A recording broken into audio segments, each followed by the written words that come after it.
Muy buenas tardes a todos. Bienvenidos al ciclo de seminarios virtuales gratuitos organizados por la CIBENI. Les habla el ingeniero Juan Mario Poveda Vives, presidente de la CIBENI. Hoy queremos agradecer a la ingeniera doctora en ciencias, ingeniera Rosemary Janet Yanque Ayala, destacada profesional en nuestro país y el vecino país de Brasil, con muchos trabajos de investigación reconocidos, por la predisponibilidad que ha tenido para apoyar este ciclo de seminarios enfocados al aprovechamiento de todos los ingenieros y apoyar la campaña Quédate en casa por la seguridad propia y de nuestras familias. Hoy el seminario es el uso de fibras naturales como refuerzo de suelos de baja resistencia con fines de pavimentación, a cargo de la doctora en ciencia, ingeniera Rosemary Janet Yanque Ayala, a quien pasaremos a dar una breve historia de la hoja de vida.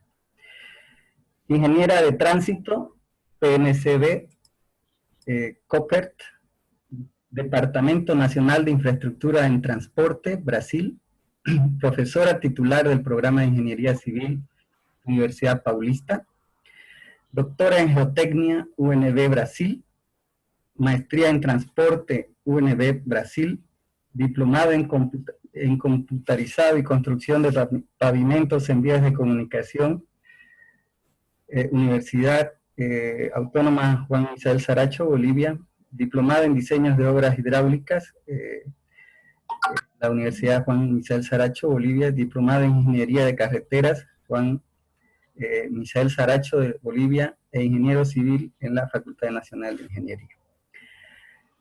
Sus áreas de actuación son proyectos de carreteras, seguridad vial, ingeniería de tráfico, simulación computarizada, pavimentación, pavimentos asfálticos, geotecnia de carreteras, mejoramiento de suelos, estabilidad de taludes, dominio de programas de simulación en transporte geotécnico. Entonces, hoy le damos la bienvenida a nuestros participantes y a nuestra ilustre ingeniera Rosemary Janet. Entonces la dejamos en compañía de nuestra invitada. Ingeniera. Bueno, buenas noches a todos. Muchas gracias por la invitación. El material que hoy les voy a presentar es mi trabajo de tesis. Solo que para presentar mi trabajo de tesis es una realidad en el Brasil.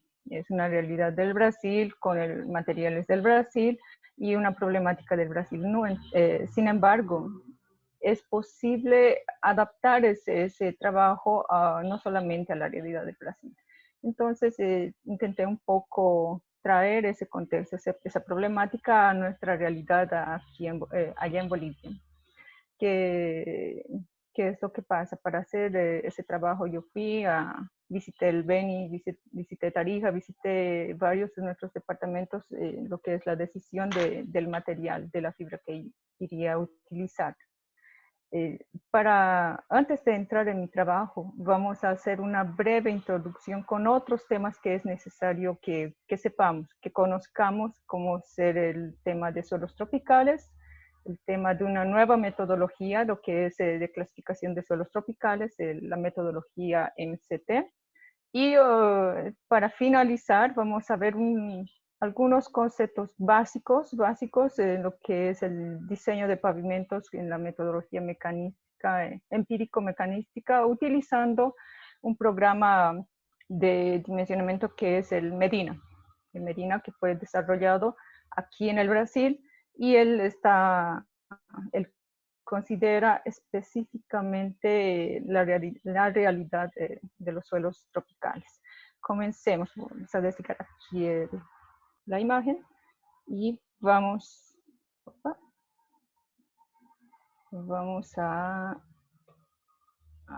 aquí. Ahora sí. Entonces, comencemos. Hablemos un poquito sobre el transporte. Todo comenzó por la búsqueda de nuestros alimentos y del agua. Entonces el hombre tenía la necesidad de ir y buscar sus alimentos. Entonces, él debía señalizar el camino, marcar el camino por el cual se desplazaría constantemente. Con el tiempo ya hubo una mejora, ¿verdad? Ya tuvimos la ayuda de lo que son los animales de carga que nos auxiliaban en el transporte de nuestros alimentos y otros insumos. Posteriormente sabemos que con el invento de la rueda hubo una mejora en lo que es el sistema de transporte, ya para facilitar para ayudarnos en lo que son nuestras comodidades. Entonces, como hubo esas mejoras en lo que es el transporte, había también la necesidad de mejorar lo que son las vías de comunicación. ¿Qué significa eso? Entonces, deberíamos mejorar en el trazado y en la calidad de lo que es los materiales para facilitar el desplazamiento, nuestro desplazamiento de un lugar a otro. Con eso vino una mejora en lo que es el sistema de transporte, ¿cierto? Tenemos ahí los automóviles a motor. En consecuencia, también debería haber, en paralelo, debería haber una mejora en lo que es la infraestructura de transportes, hasta llegar a nuestros días en que tenemos una variedad de modos de transporte, una variedad de tipos de vehículos que trafegan, disculpen por el portugués, que circulan por lo que son las carreteras de nuestro país o de nuestros países. Entonces, todo eso implica una demanda que es la calidad de las carreteras. Sí, ¿qué significa eso? Que debemos tener unas carreteras construidas de tal forma que nos permitan contar con lo que es la seguridad, que nos permitan deslocarnos o desplazarnos con seguridad y confort en el momento de la dirección. Entonces, estas carreteras, ya sean carreteras con revestimiento asfáltico o pavimento rígido, ellas deberían contar con los materiales de calidad. Vamos ahora a analizar la realidad del Brasil. ¿Qué es lo que pasa con el Brasil? ¿Por qué el Brasil? Porque yo vivo aquí. Bueno, el Brasil tiene más de 1 millón, casi 2 millones de kilómetros de carreteras, entre las carreteras federales, que serían las de la red principal allá en Bolivia, y la red estatal, que serían las municipales, el equivalente a nuestras departamentales. Entonces, de todo ese tanto de carreteras, apenas es sorprendente, pero es verdad, apenas un 12% de ellas están pavimentadas, de casi 2 millones de kilómetros. De todo ese tanto de carreteras pavimentadas, más del 50% presentan problemas en lo que es el pavimento. Algo muy sorprendente, una realidad que es a gritos que nos lleva a una preocupación aquí en el Brasil. Entonces, analizando bien el mapa del país, de Brasil, ¿qué es lo que pasa? Está dividido.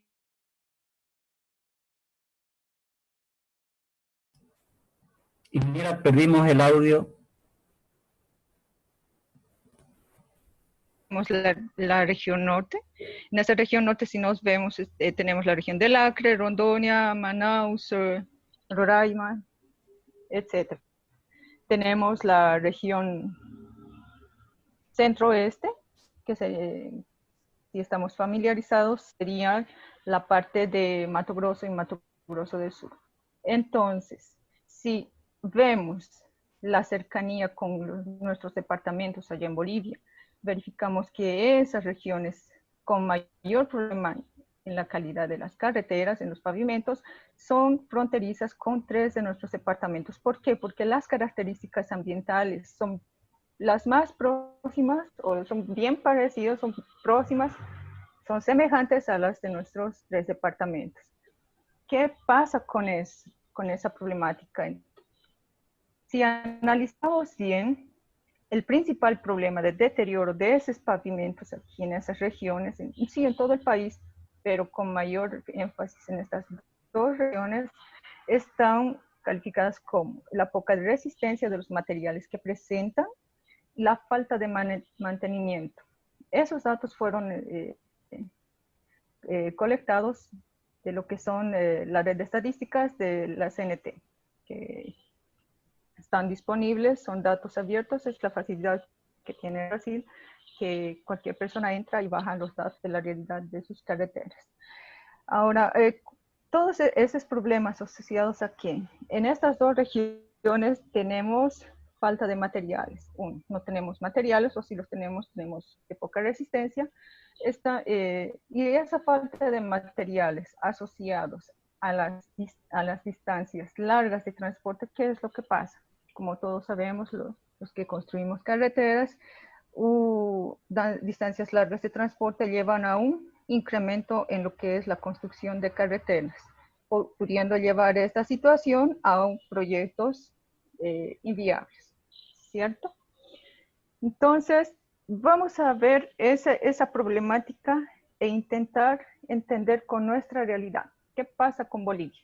Primero, no conseguí datos, no tengo esa facilidad de entrar en el site, en el sitio del ABC, como la facilidad que tengo de entrar, o de cualquier brasileño que tiene la facilidad de entrar al sitio del NIT y poder bajar aquellos datos que les presenté. En nuestra realidad, yo bajé los datos del 2007 de un inventario, es posible que exista, pero les traigo un poco atrasados. No creo que haya variado mucho.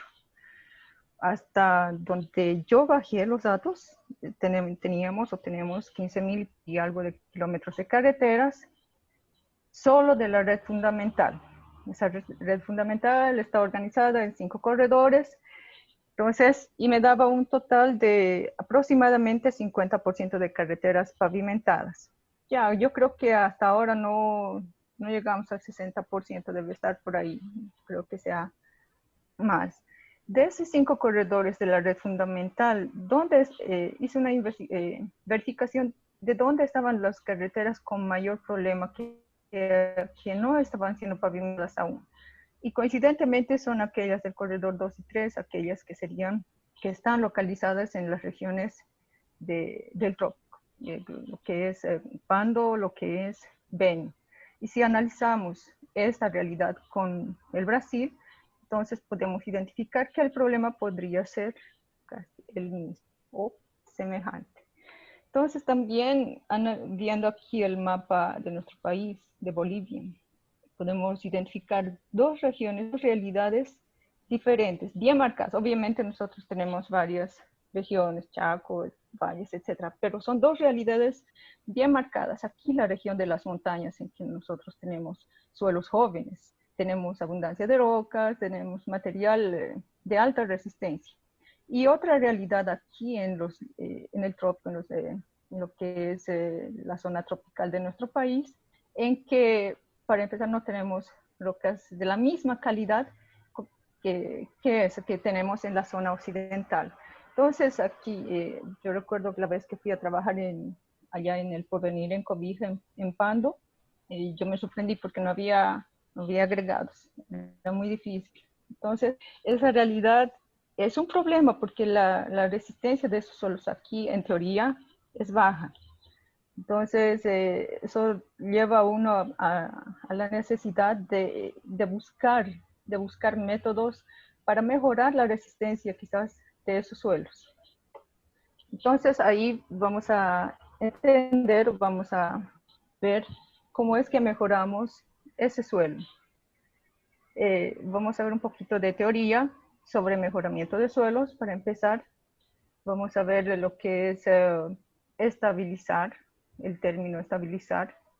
Con el mejoramiento de suelos, nosotros queremos mejorar la resistencia de los suelos y queremos mejorar también lo que es disminuir la compresibilidad. Pero debemos entender la diferencia entre estabilizar y reforzar un suelo. Estabilizar, cuando hablamos de estabilizar, estaríamos hablando de lo que es entrar en la estructura del suelo, entrar a formar parte de la estructura, intervenir en la estructura de los suelos. Existen varios métodos de estabilización, no existe solo uno. Entre ellos, así citando a grandes rasgos, podemos ver lo que es la estabilización por compensación de esfuerzos, donde jugamos aquí un poco con el área de distribución de tensiones al suelo. Tenemos también los métodos de aumento de tensiones efectivas o reducción de lo que es la poropresión o presión del agua, ¿sí? Entonces es otro método, aquí un ejemplo aquí en Brasilia. Tenemos un tercer método que es tan conocido por todos, que sería el aumento de la densidad del suelo, que serían los métodos de compactación, ¿cierto? Tanto leve o compactación leve o pesada, ¿ok? También tenemos los métodos eléctricos, en que la idea de esos métodos es eliminar el agua del suelo. Los procesos térmicos, ya sea congelando por congelamiento o calentamiento del suelo, ellos buscarán también de cualquier forma. Si es por calentamiento, la evaporación o eliminación de las poropresiones o de la presión del agua. Y si fuera el proceso por congelamiento, sería mantener el agua en un estado sólido.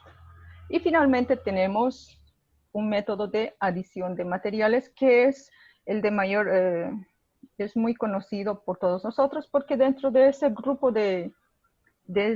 grupo estaría lo que se llama la adición o la estabilización granulométrica o física y la estabilización química. Ambos están entrando en la estructura de los suelos. Por otra parte, tenemos el concepto de refuerzo de suelos. ¿Qué significa eso? Tenemos el suelo, obviamente, primero, esa técnica, ella no es reciente, ella ya viene desde épocas antiguas. ¿De qué trata? ¿Qué es el concepto? Son la inclusión de elementos en el suelo, ¿para qué? Para mejorar la resistencia de él. Entonces, actualmente sí existen refuerzos. ¿Cuáles son los que se usan en carreteras?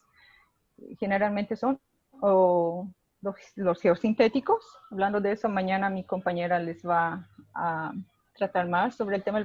Ella va a hacer va a profundizar el tema en sí, porque ella trabaja con eso. Tenemos la inclusión de fibras en los suelos. Y recientemente tenemos la inclusión de materiales nuevos, alternativos. ¿Qué significa eso? Que no son aquellos clásicos. Dentro de ese grupo de refuerzos de suelos está el trabajo que hoy les voy a presentar, lo que es el refuerzo de suelos con fibras naturales. Bueno, pero ahí, solo para cerrar esa brecha de lo que es estabilización, ¿cuál sería el mejor método? ¿Cuál sería el mejor método para optar para mejorar la resistencia de un suelo? Primero, no debemos actuar de forma ciega utilizando, es granulometría y solo conozco eso y utilizo eso. No, ya sabemos que existen muchos métodos, pero como proyectistas, debemos ver primero la magnitud del proyecto. La magnitud del proyecto. No puedo optar por un método de estabilización en este proyecto, vean la magnitud de este proyecto, frente a otro de diferentes características, siendo que ambas carreteras pertenecen a la red fundamental, como se diría, o aquí lo que son carreteras federales, pero son dos realidades diferentes. Entonces, siendo ambas de la misma línea, de la misma familia, obviamente yo deberé tener la conciencia, deberé analizar esa magnitud del proyecto, deberé también ver la cuestión de costo-beneficio, porque recordemos que una carretera es un proyecto social, al final él tiene un costo-beneficio, y finalmente es el proyectista quien decide, considerando esos puntos. Pero ahora hablemos, ya conversamos, ya sabemos que existen varios métodos de estabilización. Recordemos ahora el concepto de meteorización o intemperismo, como se dice aquí. Entendamos un poquito de qué trata ese método. Bueno, primero, recordemos que los suelos se forman a partir del desgaste de las rocas, mediante procesos de erosión, ¿cierto? Entonces, ¿en qué consisten esos procesos de erosión? La roca va desgastando y ella irá formando lo que son los suelos, ¿ok? Pero existen dos tipos. Primero veamos, cuando la roca se desintegra sin perder las características de ella, sin perder las características de lo que es la estructura mineralógica, la esencia de ella. Entonces se dice que el intemperismo es físico, ¿cierto? En que el agua entra aquí en las fisuras y debido a un cambio de temperatura, ella ejerce una presión en la roca, una presión es tan fuerte que ella consigue quebrar la roca, sin, obviamente, repitiendo, sin influir en lo que es la característica de la roca madre. Y tenemos un otro proceso que serían los procesos químicos. El intemperismo químico asociado a otros dos factores, ¿qué es lo que hace? Él desintegra esa roca y con ayuda de esos otros factores, él llega a formar otros minerales, consecuencia que serán parte de lo que es otro tipo de suelos. Ese fenómeno aquí es el que me interesa. Ese fenómeno aquí en los lugares tropicales es el que predomina. Ahora hablemos un poco de lo que son los suelos tropicales. ¿Qué son los suelos tropicales? Primero, o al principio, la teoría dice que son suelos tropicales aquellos que están entre los trópicos de Capricornio. Bolivia está dentro de ese trópico, pero no debemos analizar otros factores. No es solo Brasil, Bolivia, Colombia, aquí los que están dentro de esa no falla. Bueno, entre esos trópicos.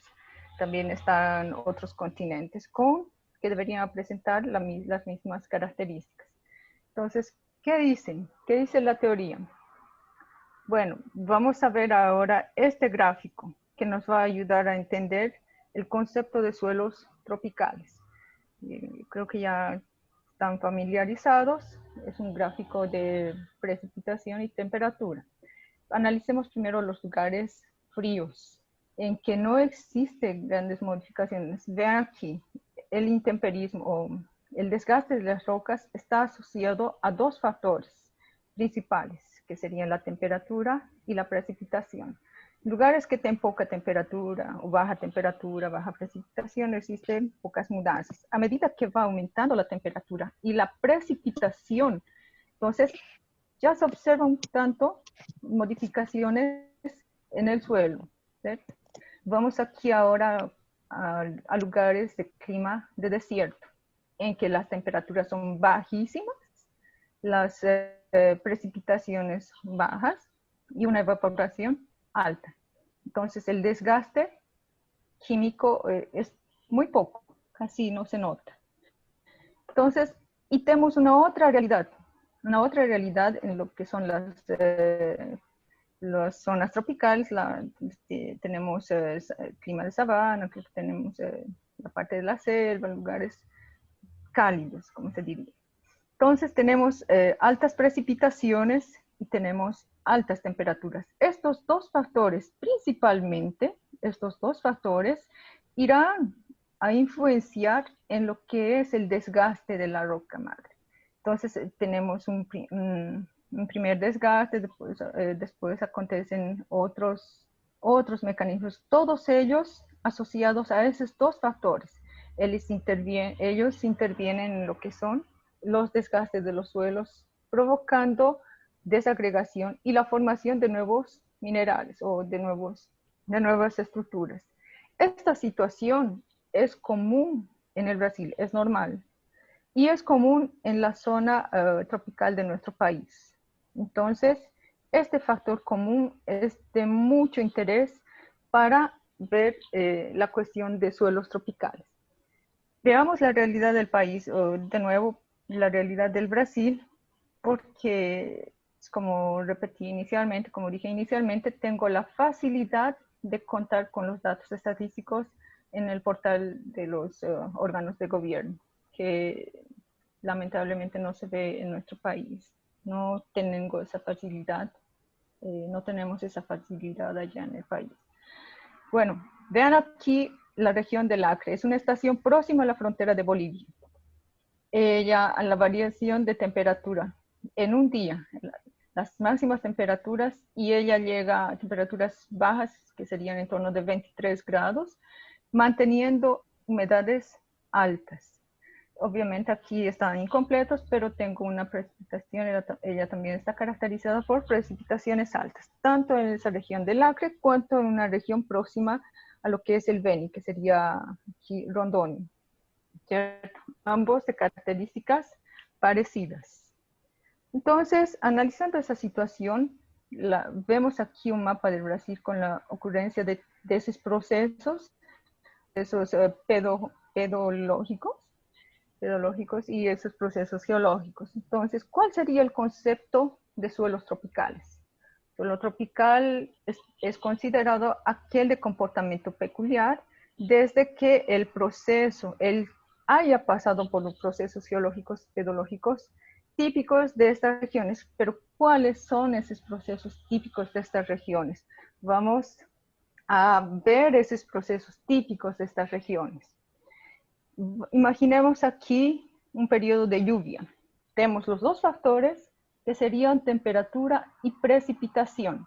Entonces, está lloviendo constantemente y la temperatura es alta. ¿Qué ocasiona eso?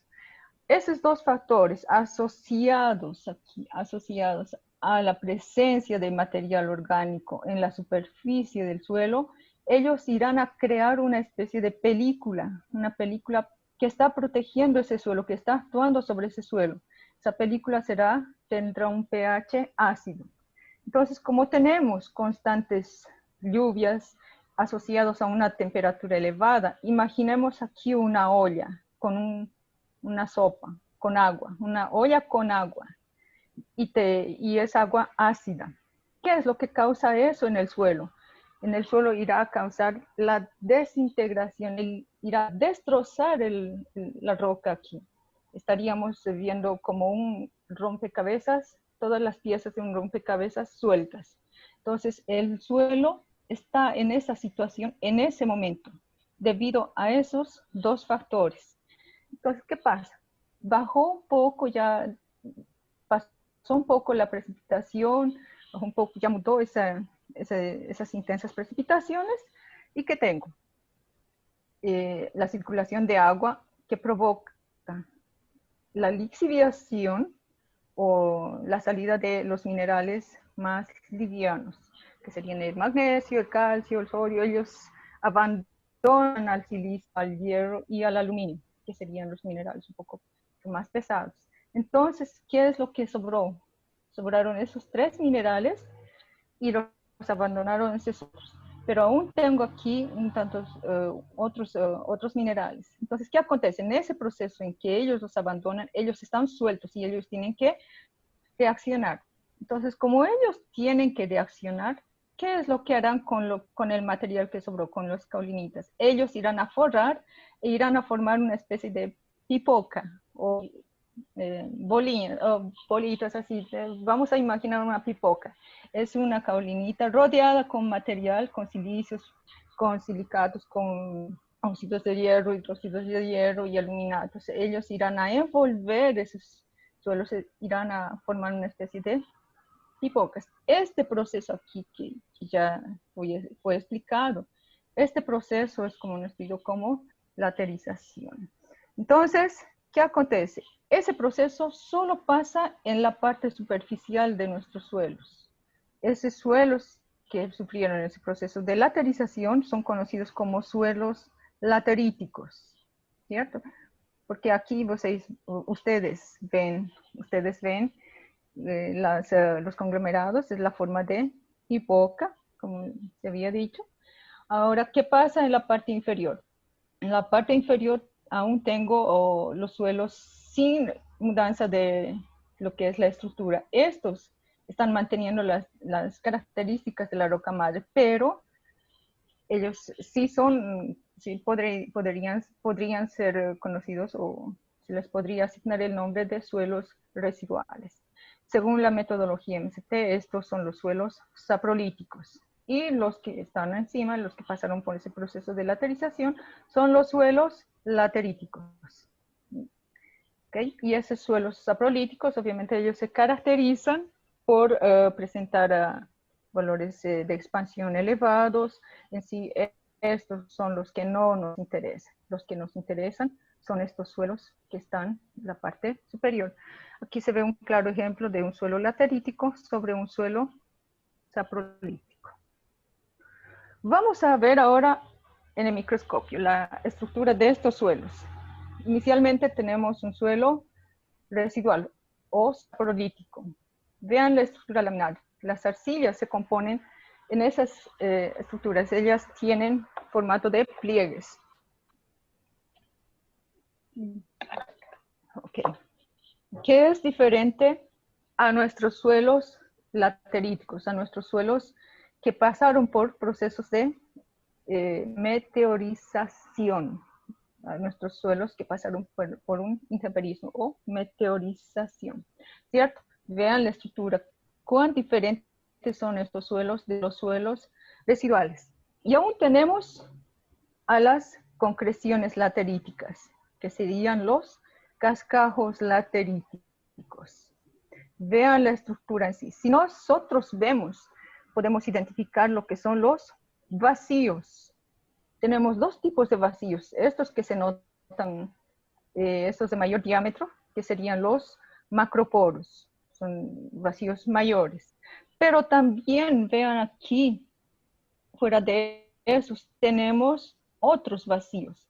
Esos otros vacíos son conocidos como microporos. Entonces, un suelo laterítico tiene esa caracterización que lo diferencia, que lo hace diferente de un suelo saprolítico. Estas son las características principales de un suelo laterítico. Vamos ahora a analizar un poquito de suelos no saturados. Un suelo no saturado se caracteriza porque en su estructura presenta una membrana contráctil, ¿cierto? Y esa membrana está influenciada por lo que es la succión, perdón. ¿Qué es lo que pasa en un suelo no saturado tropical? Tenemos la misma membrana, solo que también tenemos agua presente en los microporos. Esa agua forma parte de la estructura de esos suelos. Entonces, no podemos comparar un suelo tropical, las condiciones de un suelo tropical, a un suelo de regiones temperadas, porque aquí ya se ve, ya quedó demostrado, no son iguales. Desde el proceso de su formación hasta las características de ellos, no los hace igual a la situación de suelos de regiones temperadas. Es importante también recordar un poco de lo que es la teoría de arcillas en estos suelos. ¿Por qué? Porque la fracción arcilla, ella juega un papel muy importante en la determinación, a la hora de determinar si ese suelo es o no es apto para construcción. Recordemos que nosotros tenemos diferentes grupos de arcillas, ellas se diferencian entre ellas por la estructura entre ellas. Tenemos las 1-1, las 2-1 y 2-1, dependiendo obviamente del mineral que irá a estar en los espacios entre las camadas, entre las capas de sea silicatos, en este caso como es la caulinita tenemos silicatos, aluminato, silicato, que formaría la estructura de una caulinita. Ya en las silitas nosotros tenemos una estructura 2-1 porque tenemos una familia de aluminato y silicato con presencia de minerales como son el potasio, estaría también el sodio, entonces de menor peso. Pero debemos tener mucho cuidado en lo que son otro tipo de familias. ¿Por qué? Aunque estas demuestren que en estructura están parecidas a lo que son las familias de las silitas, este tipo tiene una otra particularidad. Tenemos dos capas, que serían el aluminato y el silicato, ¿cierto? Solo que aquí ese espacio está llenado por hidroxilas. Hidroxila es agua. En época de seco, ¿qué es lo que pasa? Esas hidroxilas tienen la facilidad de desprenderse de estas capas. ¿Qué acontece? Si eliminamos esta capa, Y esta otra, aquí, de ese espacio, ¿qué acontece con esa arcilla? Ella reduce de tamaño, o reduce de espesor. Esa distancia basal disminuye, ¿cierto? Y en época de lluvia, ¿qué es lo que pasa? El agua viene a ocupar su lugar. Viene a ocupar su lugar porque este es el lugar del agua, que en época de seca, como el agua se evapora, ella sale fácilmente, pero en época de lluvia ella fácilmente vuelve y ocupa su lugar dentro de la estructura de la arcilla. ¿Y qué es lo que se ve en campo?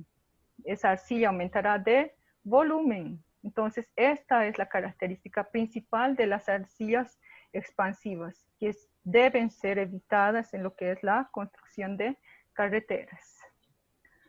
Bueno, con todo ese conocimiento, ya sabiendo qué es un suelo tropical, sabiendo de las potencialidades de ese tipo de suelos, nosotros vemos que lamentablemente en Bolivia ellos no son aprovechados porque no son muy conocidos. La estructura de ellos no es conocida como en el Brasil. No es conocida como el Brasil. Entonces, pero en el Brasil también tiene una historia. Vamos aquí a ver. Pero en el Brasil, el conocimiento de este tipo de suelos, él tuvo una historia, un recorrido histórico que comenzó allá en los años 20, exactamente en el estado de Sao Paulo. Si todos nosotros recordamos, Sao Paulo es el eje económico, es el centro económico del Brasil, así como están las grandes industrias, están en Sao Paulo, así como en Santa Cruz, ¿cierto? Entonces, Sao Paulo genera mucho movimiento económico en el Brasil. Entonces, ¿qué pasa? Sao Paulo tiene predominancia de suelos finos lateríticos. Entonces, ya en los años 20, vamos a recordar un poquito, las autoridades ya se preocupaban sobre la calidad de sus suelos. Ellos ya sabían que los suelos, que deberían haber normas específicas para los suelos brasileños, porque ellos no eran iguales al resto del mundo. Cuando hablo de mundo me refiero a Norteamérica, Europa, que es de donde nosotros tenemos la mayoría de nuestras normas o nuestras normas tradicionales.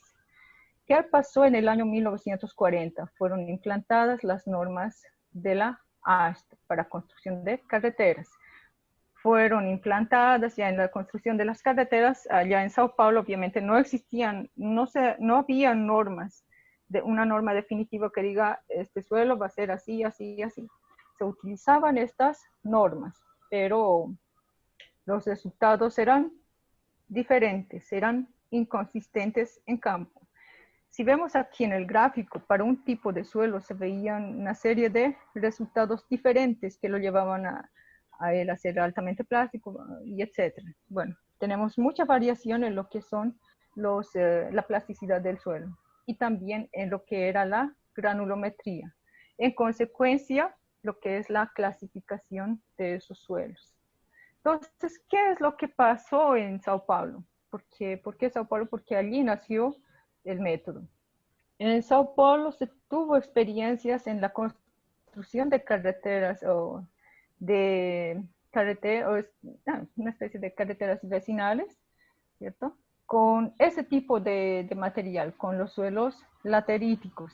Ellos presentaban resultados muy buenos. Entonces, con base en esta experiencia, en la calidad de las carreteras que se tenían, las carreteras vecinales que se tenía en Sao Paulo, ¿qué es lo que pasa? Con base en estas experiencias, ya en la década de los 80, en la década de los 80 aparecieron investigadores, quienes son Nogami y Billy Bohr, propusieron la implementación de un nuevo método para construcción de carreteras de bajo tráfico.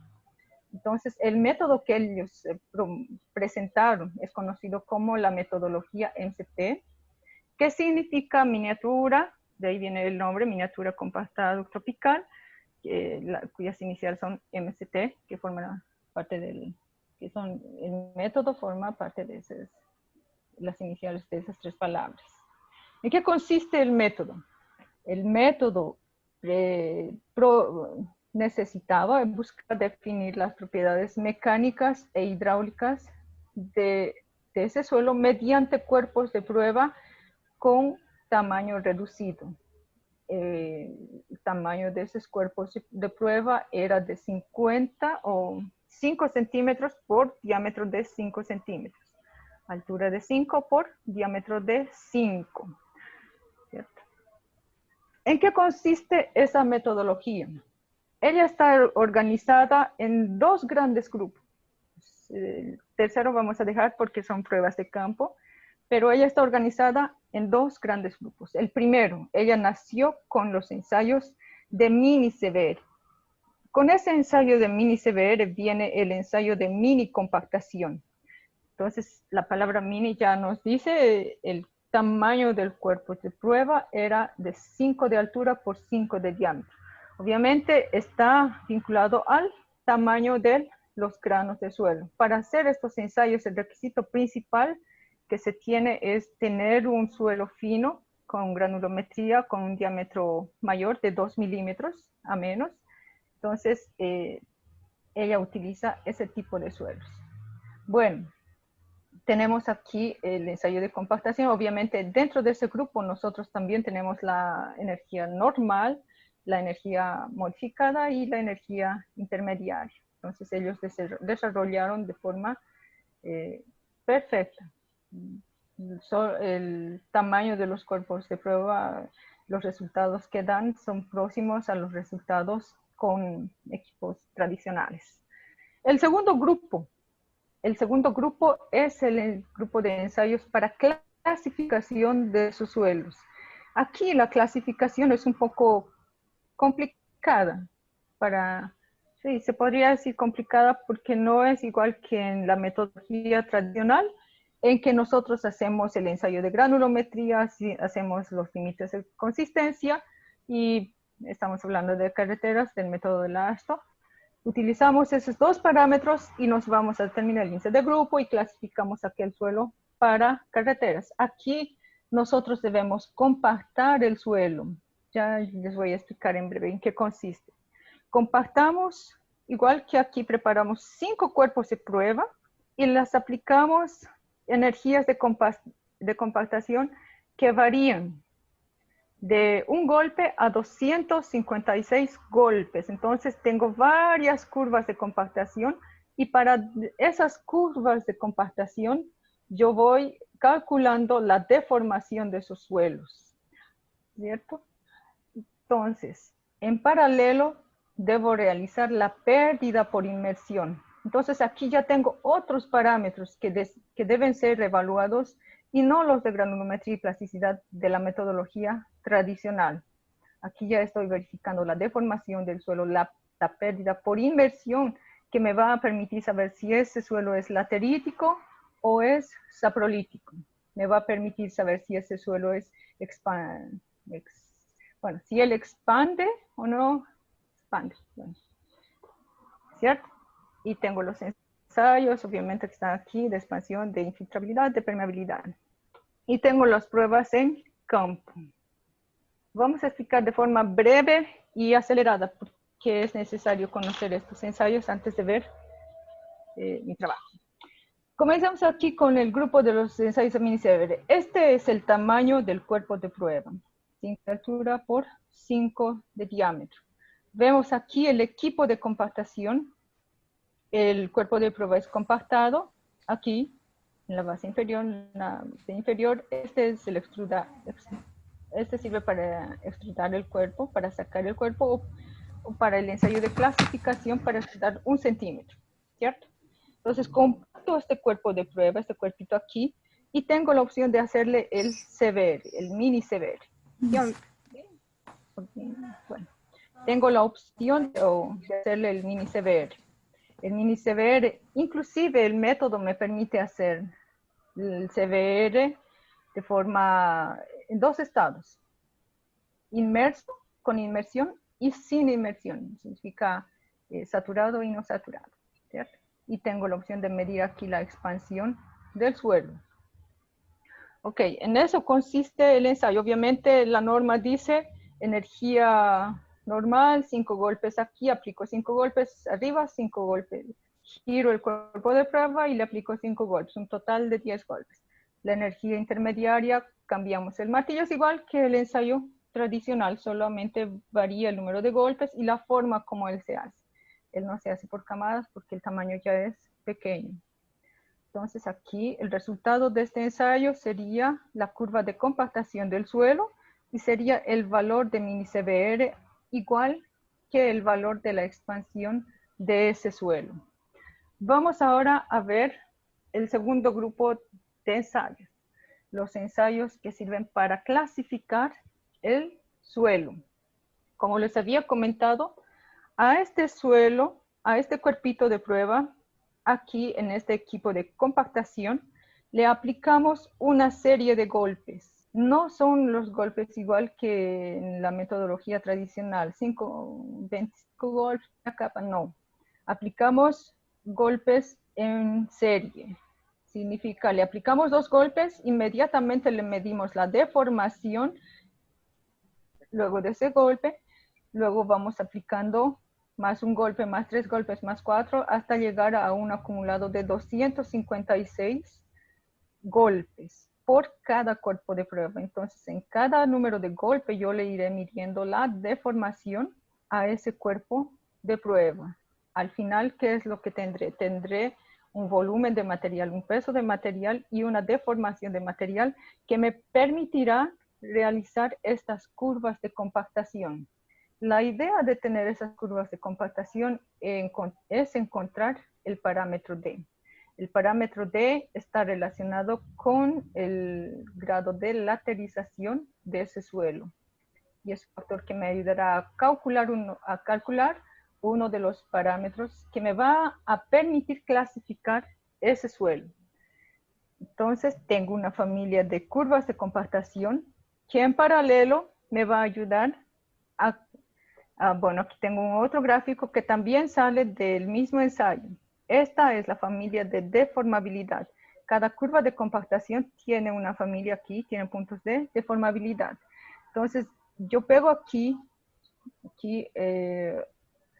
aquella curva que me muestre que se intercepte aquí con el mini MCV a 10 golpes y calculo esa inclinación. Entonces, aquí es posible calcular el parámetro C, que es importante también para clasificar el suelo. Vamos aquí con el ensayo. La continuación del ensayo MCV es un poquito complejo y que realmente necesita 5 días desde el inicio hasta el final del ensayo. Entonces, pero los resultados son buenos, son exactos, bueno, próximos a la realidad. Bueno, aquí, ¿qué es lo que pasa? Compacté aquel cuerpo de prueba. El próximo paso sería extrudar en más o menos 1 centímetro. Aquí, como se ve. Debo extrudar más o menos 1 centímetro y dejarlo inmerso en agua por el lapso de 24 horas. En esas 24 horas, ¿qué es lo que yo voy a tener? Bueno, en esas 24 horas, ¿qué es lo que voy a tener? Voy a tener la pérdida, la masa de suelo que se ha perdido por inmersión. Entonces, ese parámetro aquí me permite, asociado a aquel parámetro de las curvas de compactación, me permitirá calcular el índice de laterización. Vean aquí, tengo 2 parámetros. Tengo un parámetro D, que asociado a esa pérdida de inmersión, me permite calcular el grado de laterización de ese suelo. Entonces, ese concepto ya entra en lo que es la clasificación de ese suelo. Asociado a ese otro parámetro que fue calculado aquí, a lo que es C. C es el grado de, está relacionado con la granulometría del suelo. Entonces, esos 2 parámetros obtenidos en ese ensayo me llevan a esta gráfica final. Vean aquí el índice E, que sería el que me indica el grado de laterización. Él me va a decir si el suelo es laterítico. Vean, tengo 4 grupos, 4 posibles casos de un suelo laterítico, ¿cierto? Y el coeficiente se me va a permitir saber si ese suelo es arenoso y cuando él es siltuoso, ¿cierto? Entonces, él va disminuyendo la granulometría de una arena a una arcilla, ¿ok? Entonces, esos dos parámetros salen a partir de aquel ensayo de mini-MCV. Para construir una carretera, ¿cuál es el material que me interesa? Como explicamos el concepto de suelos lateríticos y saprolíticos, a mí me interesa que mi suelo esté en uno de estos tres grupos, sea el arenoso arcilloso, o sea el siltuoso, el limoso. ¿Okay? Entonces me interesa saber que mi suelo esté en estos, porque en cuanto esté en esos tres grupos, yo tengo la certeza de que ese suelo tiene las propiedades de un suelo laterítico y es posible construir carreteras de bajo tráfico o de bajo costo con ese material. Ya conversamos un poco, ya conocimos a los suelos tropicales, ya clasificamos esos suelos, entonces ahora necesito mejorar, yo quiero mejorar aquel suelo fino para construir una carretera y al mismo tiempo yo quiero que esa carretera sea ecológicamente aceptable, económica y ecológicamente aceptable. Quiero disminuir la contaminación del medio ambiente. Entonces, para eso estoy recurriendo a materiales alternativos. Estoy entrando a conocer lo que son las fibras naturales. Las fibras naturales no son técnicas nuevas. Ellas siempre existieron en lo que son las construcciones de lo que son de estructuras en diferentes civilizaciones, desde de la Gran Muralla China hasta nuestros antepasados los incas. Bueno, ellas presentan resistencias altas a la tracción. La característica principal, el por qué estas fibras son utilizadas, son esos valores altos de resistencia a la tracción, que esa propiedad sería muy bien aprovechada en la construcción de una carretera que sabemos que ella tiene baja resistencia, tiene defectos en lo que es la resistencia a la tracción. Ese es el objetivo principal del por qué.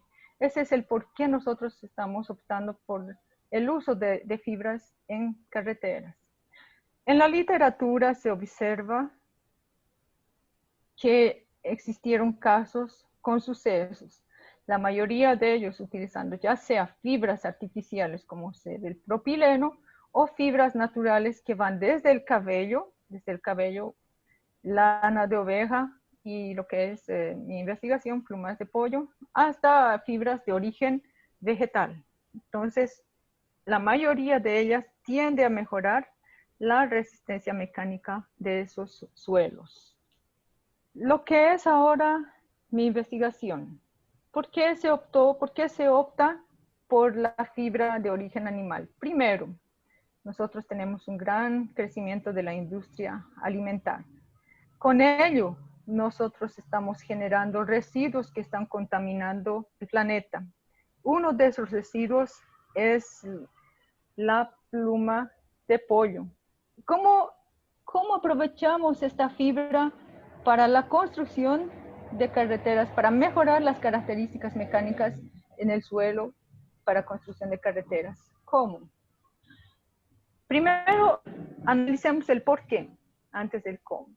Primero, todos comemos pollo, tanto que en el Brasil, el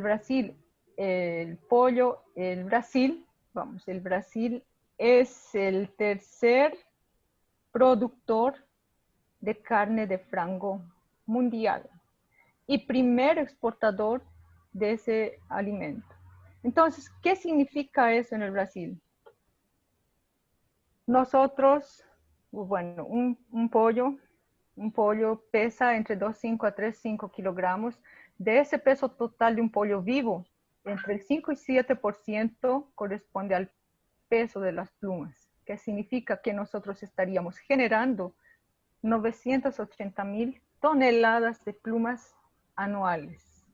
Obviamente, ese tanto de volumen va a contaminar el planeta. Ya contamina, ¿por qué? Porque esas plumas que están siendo desperdiciadas, no todas son reaprovechadas, no todas son convertidas en harina, no todas están convertidas en alimento para animales. Ellas están al aire libre, son fuente creadora de bacterias, contaminan también los suelos y son portadores de enfermedades. ¿Qué podemos aprovechar de estas plumas? ¿Por qué nos interesan esas plumas? Analicemos bien la estructura de ellas y cómo ellas nos ayudarían, cómo podríamos aprovechar estas estructuras. Primero, la pluma es un polímero que consta de 18 aminoácidos. Pero de esos 18 aminoácidos, el que más me interesa es la cisteína.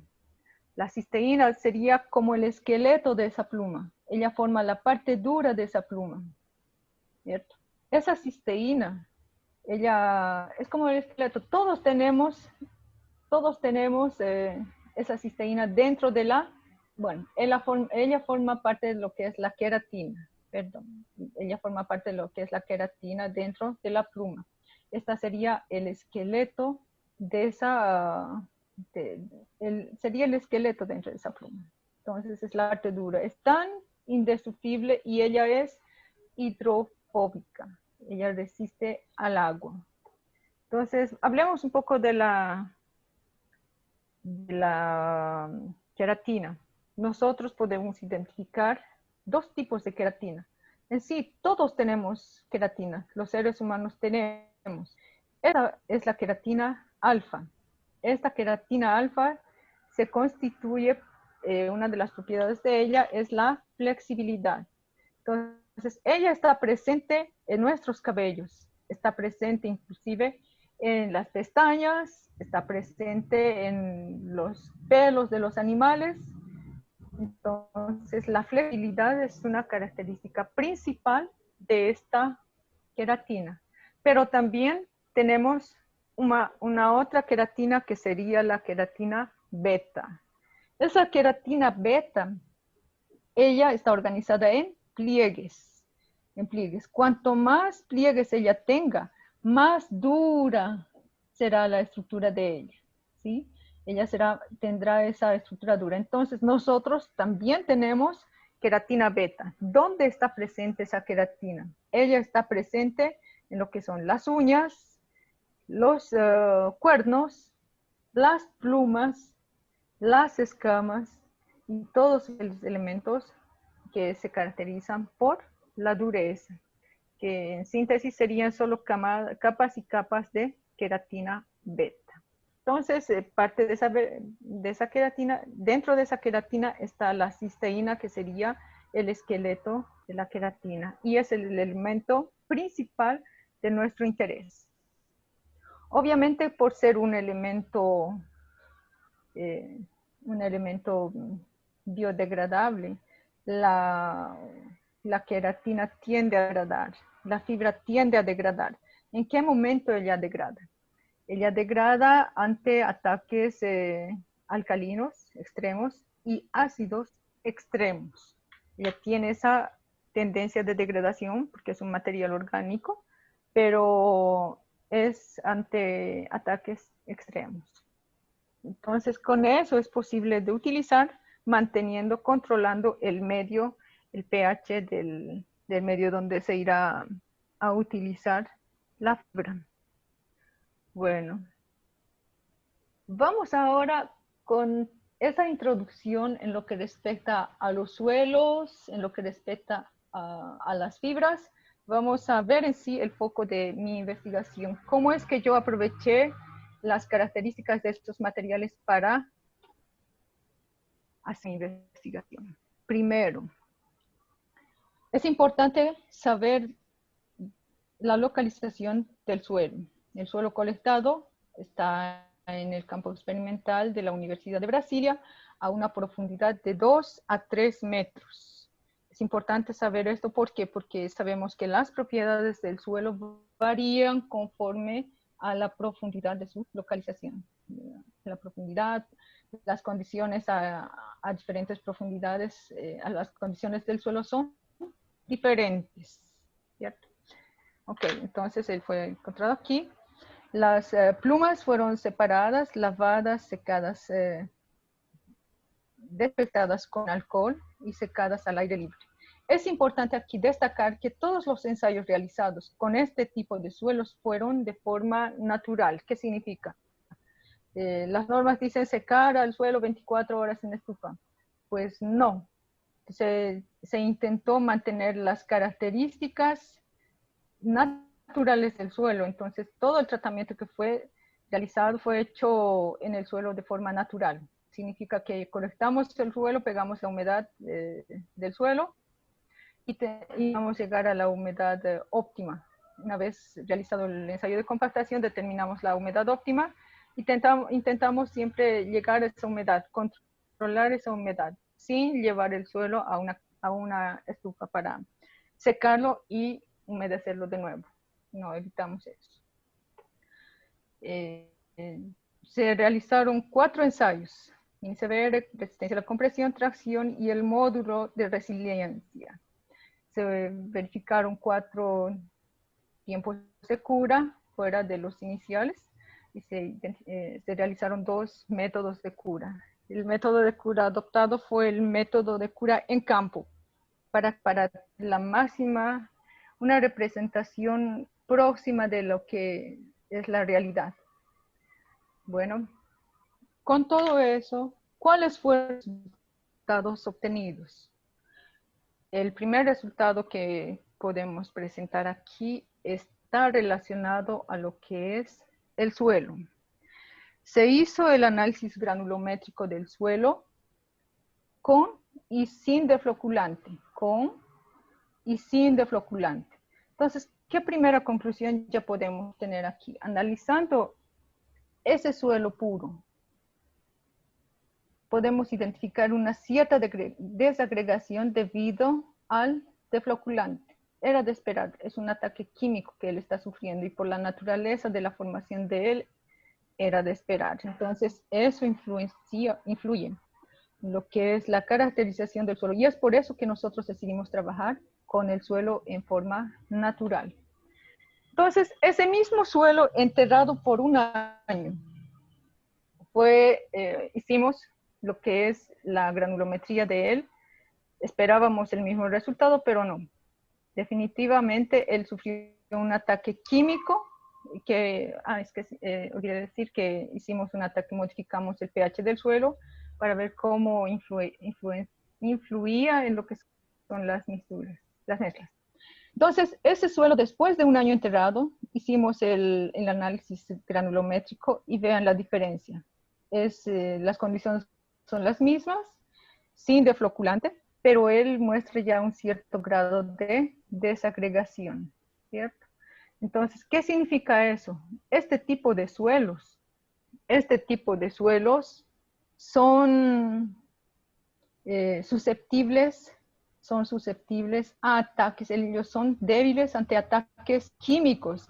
Y este resultado aquí para ese tipo de suelos es importante. ¿Por qué? Porque, ¿qué significa eso? Un comprometimiento de lo que es la estructura de la carretera que iríamos a construir. ¿Por qué? Porque si nosotros sabemos que tenemos un ataque químico en campo, ¿qué es lo que pasa?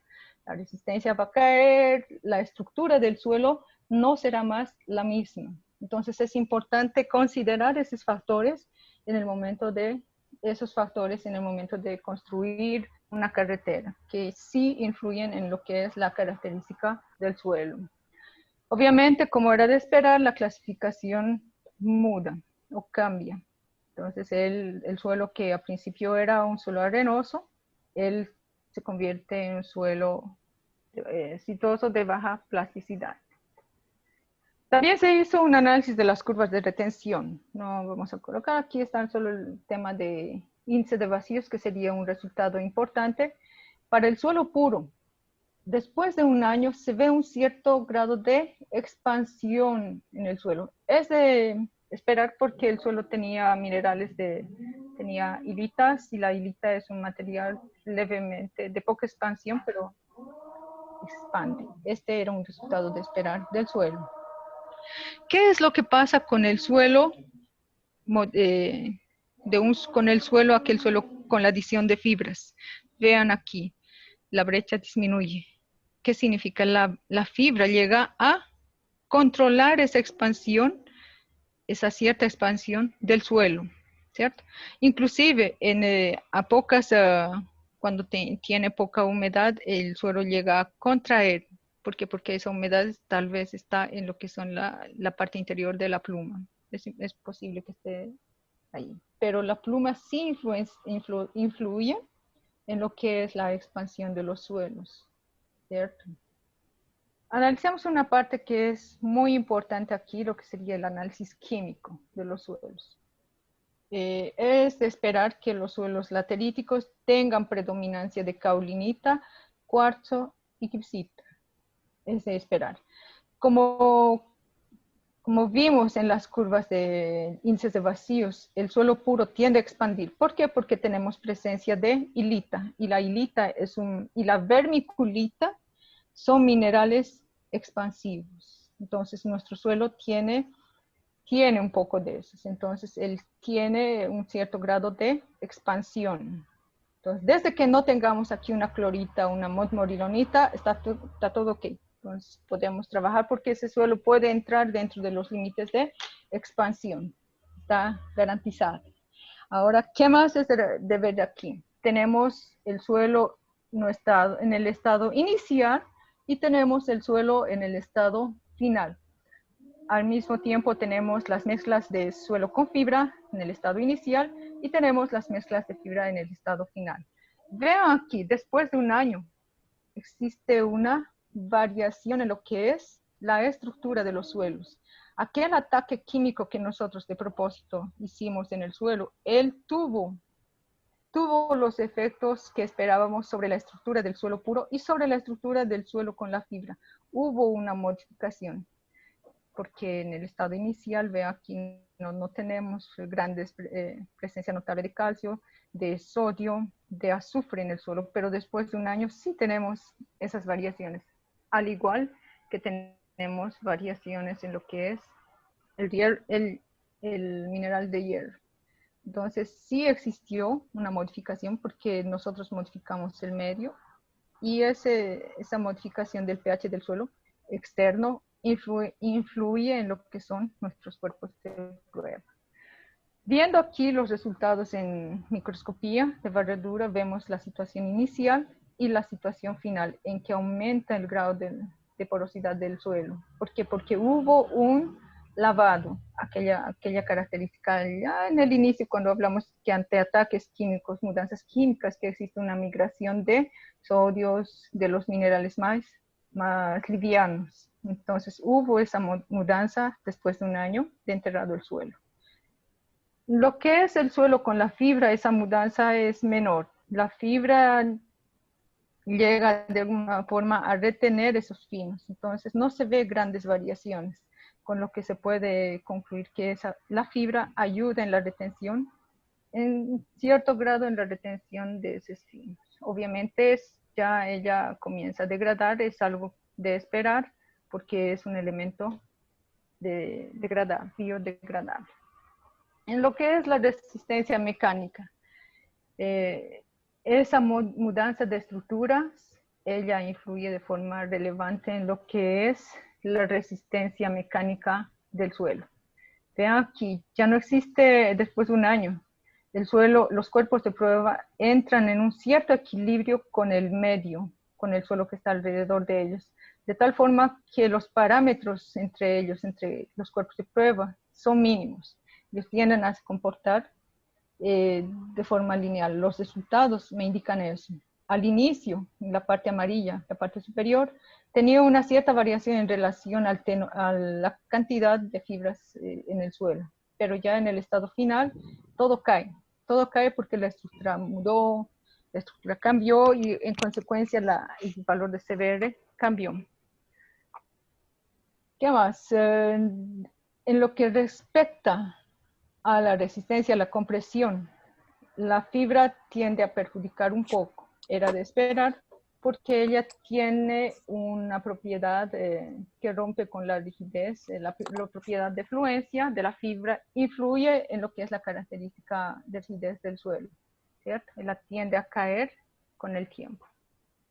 ¿Dónde está el grande potencial de la fibra? Está en la resistencia a la tracción. En sí, lo que me interesa a mí como constructor de carreteras es esto, porque el suelo ya tiene resistencia a la compresión, pero no tiene una resistencia favorable a la tracción.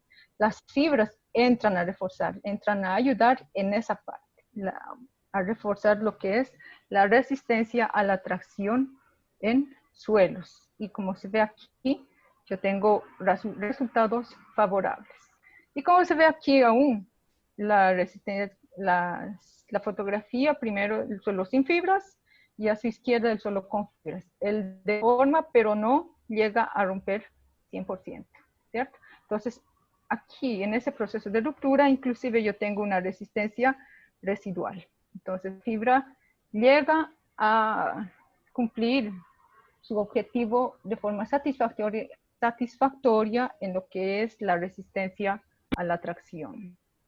En los módulos de resiliencia se hizo lo que es la verificación del modelo matemático que representa a estas mezclas. Ella no es, bueno, para empezar hablemos un poco de los modelos matemáticos. Los modelos de resiliencia, esos modelos matemáticos, ellos son característicos de los tipos de suelo. Ellos representan a un tipo de suelo y de ninguna forma un modelo matemático, aquel, por ejemplo, el modelo universal, irá a representar a cualquier tipo de suelo. Aquí, para suelos lateríticos, fue demostrado que, y fue desarrollado también un modelo conocido como modelo compuesto, que depende de las tensiones de desvío y tensión confinante. Entonces, ya es un modelo regional, apto para suelos residuales o suelos tropicales. Entonces, aquí dentro de la modelación del comportamiento de las curvas de resiliencia, podemos identificar que sí, efectivamente, dos de los suelos, serían estos dos, que no coloqué aquí, se comportan dentro de ese grupo. Tienden a comportarse dentro del grupo de lo que es el modelo compuesto, y uno de ellos no. Uno de ellos sí se inclina más en el modelo universal. Pero analizando el coeficiente de regresión, aquí vemos que ninguno de ellos alcanza 0,9, con lo que se puede concluir que esos, tanto el modelo compuesto cuanto el modelo universal, no son representativos para este tipo de mezclas. Entonces, ¿qué estoy intentando decir aquí? Que cada suelo, que cada mixtura, que no es parte de clásica, que no es tradicional, que no es de conocimiento común, ya sea por la adición de un nuevo material o por la alteración de la estructura, él irá a comportarse de diferentes formas en lo que es la resiliencia. ¿Qué más se hizo aquí en relación a deformaciones permanentes? No se realizó el ensayo de deformaciones permanentes, pero sí se analizó lo que son los resultados de módulos de resiliencia y se hizo un breve análisis de lo que son los cargamentos que sería, aquí la palabra sería, que representan, que más o menos simulan el tránsito leve del tránsito pesado. Entonces, las deformaciones alcanzadas para un tráfico leve, que estarían próximas del suelo puro. Sin embargo, para tráfico alto, las fibras tienden, los suelos mezclados con fibra o reforzados con fibra tienden a presentar mayores valores de deformación permanente. Entonces, con eso podemos consolidar a nuestra teoría, que dice que este tipo de fibras naturales está recomendada para la construcción de carreteras de bajo tráfico o de bajo costo. ¿Okay? Hasta aquí vienen los resultados de mi investigación. Tenemos los resultados del CBR, que la fibra de alguna forma ayudó inicialmente en lo que es el CBR, ayudó en lo que es el módulo de resiliencia, no ayudó en lo que es los resultados de compresión, y el grande potencial, lo que se esperaba, ella sí ayudó en lo que es la resistencia a la tracción. Vamos ahora para encerrar el, el tema. Hice la simulación en el programa de dimensionamiento de pavimentos con el método brasileño, que sería el método Medina. ¿Por qué se escogió el método Medina primero? Vamos a ir un poquito de historia antes, a hablar un poco del método Medina. El método Medina es un método de diseño de pavimentos que fue desarrollado en parcería, en conjunto, en forma conjunta entre el DENIT y la Universidad de Río de Janeiro. Obviamente por ahí está Petrobras y están otras universidades que apoyaron ese grande proyecto. ¿Por qué nació ese proyecto? Porque todos sabemos que actualmente, bueno, antes del actual, tenemos el método del diseño de pavimentos que es conocido como método empírico. Allá en Bolivia nosotros conocemos el método, utilizamos el método de la ASHTO. Aquí en el Brasil, ese método de la ASHTO fue adaptado. El método es conocido como el método de DENIT o como el método Murilo López. Entonces, la forma de diseño es parecida, los conceptos no varían. En el Brasil se adaptó aquel método de la ASHTO a nuestra realidad. A nuestra realidad, a la realidad del Brasil, a la realidad de los suelos tropicales. ¿Sí? Entonces, el nombre del programa está dedicado al profesor Jacques Medina, quien es precursor en este método, y ese método tiene como base la teoría multicapas. Primero, vamos a entrar un poco a hablar del programa. Antes de hablar de lo que hicimos, vamos a hablar un poquito del programa. ¿En qué consiste el programa? Primero necesitamos, como en cualquier programa, aquí quiero destacar que no voy a hacer propaganda diciendo que este método es el top y los tops y debemos utilizar sí o sí, este nos representa, no. Como ingenieros, como proyectistas debemos tener la capacidad de entender cualquier programa que vayamos a utilizar. Primero, ese método. ¿Cuáles son los parámetros de entrada de ese método? ¿Cuáles son las teorías que están dentro de ese método? ¿Cuáles son los modelos computacionales que entran? ¿Cuáles son los modelos matemáticos que utiliza ese método? ¿Cierto? Entonces, este método aquí, él utiliza el comportamiento de los suelos tropicales, las condiciones de temperatura, las condiciones de precipitación, las condiciones regionales de suelos tropicales. ¿Ok? Y las características, obviamente, de nuestros suelos tropicales, como ya fue explicado al inicio. ¿Cuáles son los datos de entrada dentro de este proyecto, dentro de ese programa? Como en cualquier programa de dimensionamiento de pavimentos o de diseño de pavimentos, necesito los datos del tráfico. Necesito los datos de para cuántos vehículos iré a dimensionar aquella carretera. Solo que este método es regional. Él utiliza el método del DENIT y el método DENIT, que sería el método Murilo López, él utiliza esta fórmula. Calcula el número de pasadas de aquel eje padrón con base en esta fórmula, que no es diferente a la de la ASHTO. Repito más una vez, tiene los mismos parámetros, los mismos conceptos de factor de carga, factor de eje, factor regional, el tráfico promedio diario anual, el TPDM, tiene el tiempo de vida útil del pavimento, entonces, y aquí dentro de ese factor de vehículo estarían enmarcados lo que es el cálculo de daños al pavimento. Entonces, es el mismo, solamente con valores y tablas y experiencia regional. Entonces, es importante, como en todos los proyectos, tener en cuenta ese valor de N, que sería los ESALs, equivalente a los ESALs del método ASHTO. Entonces, el programa es sensible a ese valor. Es importante saber calcular ese valor para entrar en el programa. Y dos, necesito saber las características de todos los materiales. Sí, como en todos los programas de diseños de pavimentos del método empírico mecanístico, él tiene una biblioteca. La biblioteca que utiliza este programa está con base a la experiencia de los suelos tropicales. Sí es posible de modificar las curvas de comportamiento, es imposible de modificar aquella curva, los modelos de resiliencia, los modelos de fatiga, los modelos de deformación permanente de los suelos. Es posible adaptar a otras realidades, es posible un poco, pero desde que se asemejen en temperatura, en condiciones ambientales a los suelos tropicales. Entonces, ¿qué significa eso? Ellos tienen una biblioteca amplia con la experiencia de todas las regiones del país en lo que respecta a los módulos de resiliencia y a los modelos de deformación permanente.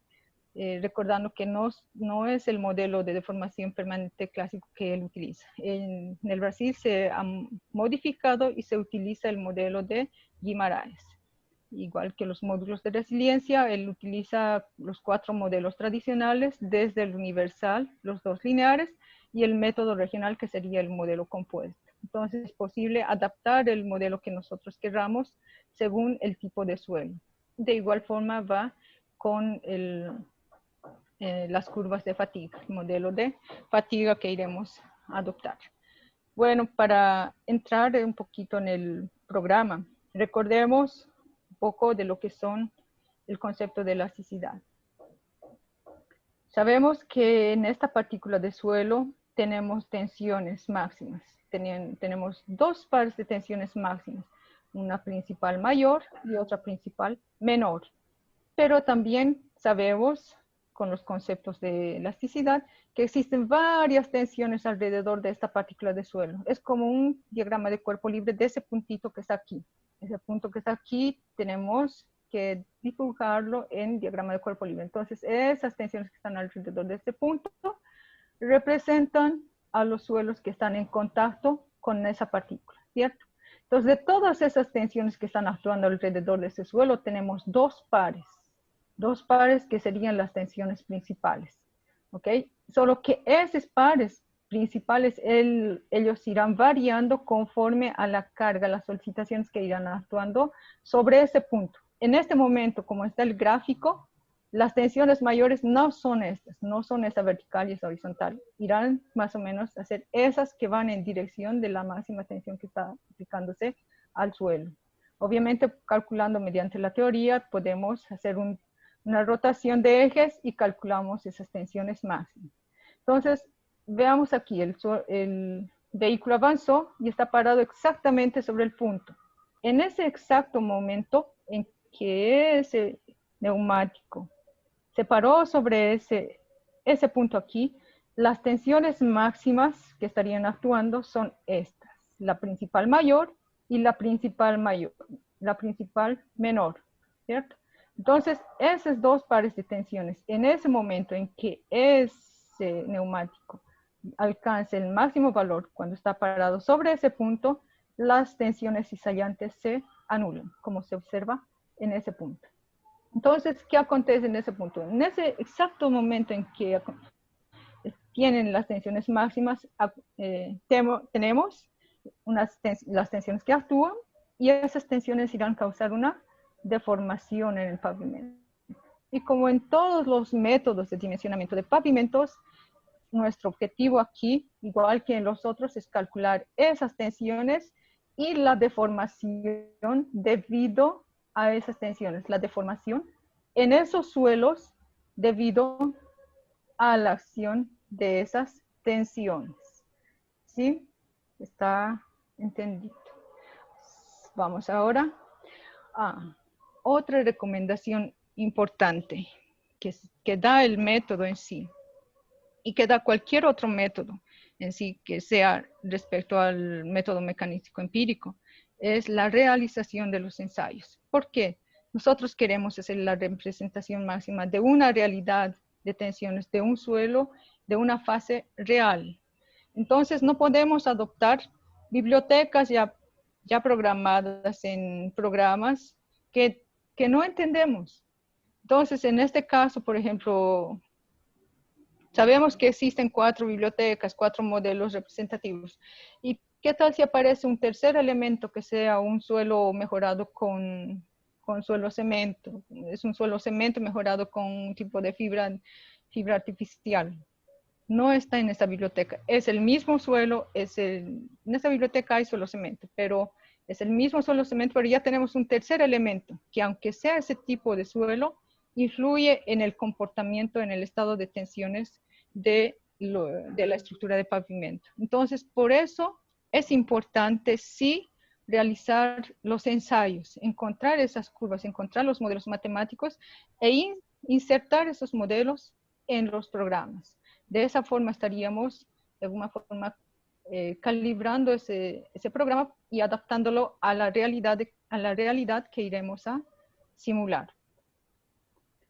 Volvamos ahora a lo que es los datos que adoptamos. Estábamos trabajando con la norma brasileña, entonces nosotros decidimos hacer una simulación para un tráfico pesado. Entonces optamos por ese valor de n, adoptamos datos hipotéticos, aunque sabemos que él está recomendado para un tráfico leve, para una carretera de... Entonces, hicimos de propósito la simulación para un tráfico pesado. Hicimos también la adopción de datos a partir de un artículo de los autores de Vassoler y et al., que trata sobre la variación de los módulos de resiliencia y módulos dinámicos del asfalto conforme varían las temperaturas. Entonces, intentamos ir a la realidad de ese autor en lo que respecta a los materiales utilizados para la rodadura y para la estructura de lo que es la camada base, la capa subbase. La subrasante son los datos que nosotros obtuvimos en los resultados de mi investigación. Es el único valor real que nosotros tenemos en laboratorio. Los otros es posible obtener, es posible fabricar, y es por eso que estamos adoptando de ese autor. Entonces, con eso, la temperatura de diseño fue 25 grados. Utilizamos ese valor de n, número de pasadas, el factor de vehículo 1.9, los resultados que serían de la investigación, lo que respecta al suelo puro, al suelo fibra, y el CBR no entra. Solo necesitamos estos datos de resiliencia de esos materiales.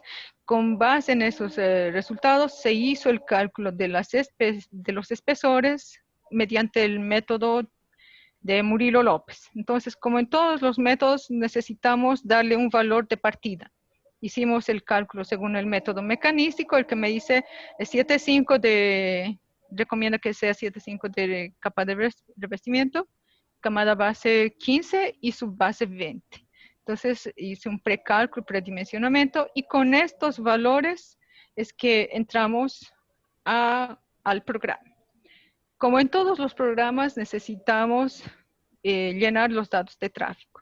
El programa ya está, como había comentado, él está programado ya, él está vinculado al método del DENIT. Entonces, cargamos los tráficos, él calcula inmediatamente el número de pasadas para un año.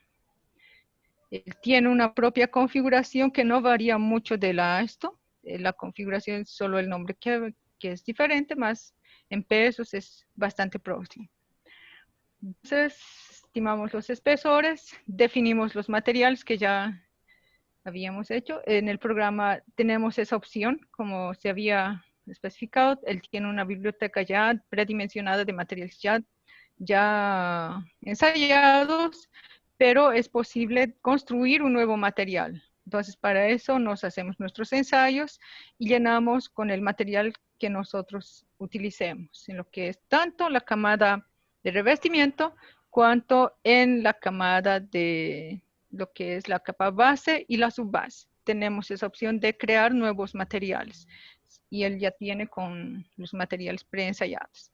Bueno, igual para el suelo subilate de subrasante, nosotros tenemos la opción de, mediante nuestros ensayos, hacer el cargamento de nuestra información. Él ya tiene ensayos al lado izquierdo. La biblioteca que posee el método son solamente suelos lateríticos, suelos tropicales que están funcionando o que están programados como bases o como material de subrasante. ¿Es posible construir más, adicionar un propio material? Sí. Entonces, sí, vamos ahí ahora con lo que son los resultados. El programa simula. Aquí coloqué los resultados iniciales de aquel cálculo inicial realizado mediante el método Murilo López, que sería o podría ser el método de la ASTO también. Entonces serían los datos iniciales. ¿Qué me dice? Hice la verificación. Recordemos aquí que el programa tiene, según las normas brasileñas, él tiene, dependiendo del tipo de carretera, él me dice que a partir a lo largo de la vida útil del pavimento, él deberá tener un límite de deformación permanente y un límite de área fisurada. Y me da aún el porcentaje de confiabilidad de estos resultados. Entonces, él ya me está dando los límites. El mejor pavimento que usted tenga para ese tipo de carreteras, él tiene que tener una deformación permanente al final de la vida útil de 13 milímetros. Al final de esa vida útil, él tiene que tener una área fisurada de 30%. Entonces, el programa ya me permite tener esa sensibilidad. Yo ya puedo dimensionar mi estructura de pavimento, controlando esas deformaciones, controlando lo que es futuras deformaciones, futuras enfermedades que se podría decir, desperfectos en el pavimento, ¿cierto? Entonces, esa es la gran ventaja de estos métodos. Entonces, para esos datos iniciales, ¿qué es lo que pasó? Me pasé del área fisurada, me pasé porque el límite me dice es 30, y él me dice, usted tiene mucho tráfico, entonces no es posible que esta estructura funcione durante esos 10 años. Entonces, rehaga el proceso. ¿Qué hicimos? Con esas observaciones hicimos modificaciones. El programa ya realiza variaciones del espesor de lo que es el revestimiento de la estructura. Él hace eso. Pero yo como proyectista tengo que tener en cuenta la sensibilidad, tengo que tener la sensibilidad de los tipos de materiales que estoy haciendo. Si yo aquí aumento el espesor del asfalto, imagínense, el asfalto es un material viscoelástico que a grandes temperaturas, según aquel artículo, los datos que bajé vean aquí, es que no les mostré aquí.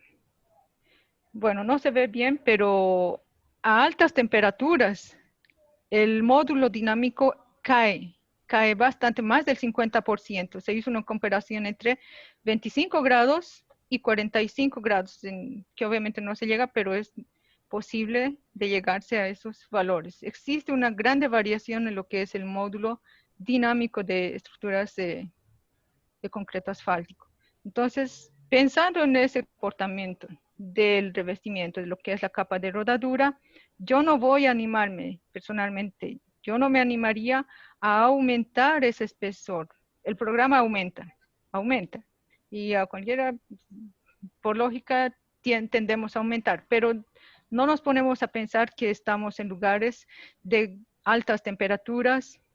¿Qué es lo que pasa? Vamos a las calles y vemos esas tremendas deformaciones de los pavimentos. Aquí mismo se ve eso. Entonces, con esa experiencia yo no me atrevería a aumentar el espesor de la capa de rodadura. Entonces, optaría primero por modificar las espesuras de los materiales de las capas inferiores. Y si hice dos variaciones, modificando lo que es la capa base, y en el otro quise modificar las dos.